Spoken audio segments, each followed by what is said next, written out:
और artificial intelligence, उससे और ज़्यादा एम्प्लॉयमेंट कम होता चला जा रहा है।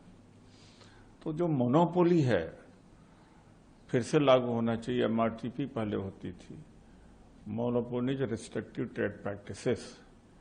अब तो कोई कितना भी लूट ले, कितना भी टैक्स का इवेजन कर ले, मैनिपुलेशन कर ले, तो इसके ऊपर तो रोक लगनी चाहिए, नहीं अनएम्प्लॉयमेंट और बढ़ता चला जाएगा। जैसे चीन में है, करीब करीब अनएम्प्लॉयमेंट 0 हो गया है। और बड़े देशों में भी अनएम्प्लॉयमेंट नहीं है, अमेरिका में भी थोड़ा बहुत है, ज़्यादा नहीं है। तो इस तरह से भारत में बड़ी स्थिति खराब है।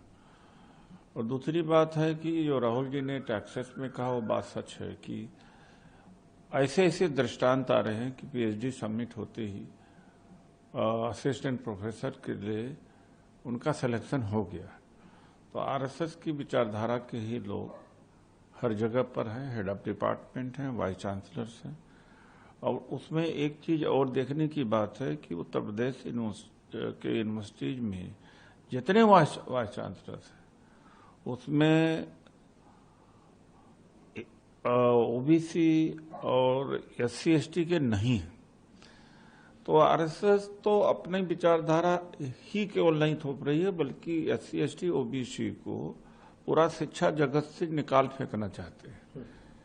तो ये दोनों बातें सही है जो राहुल जी ने कहा, और ये ग्लोबल इशू है। अगर भारत में इतनी बड़ी गड़बड़ी होती तो उसका असर अंतर्राष्ट्रीय स्तर पर भी पड़ता है।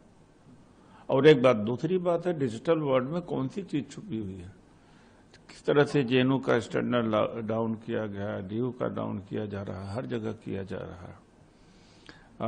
जवाहरलाल नेहरू यूनिवर्सिटी में हालत है कि बाहर के गुंडे भेजे गए, पिटवाया गया वहां के छात्रों को। और वो RSS ने ही किया था, BJP ने किया था। वो चिन्हित चेहरे हैं, लेकिन उनके खिलाफ कोई कार्रवाई नहीं हुई।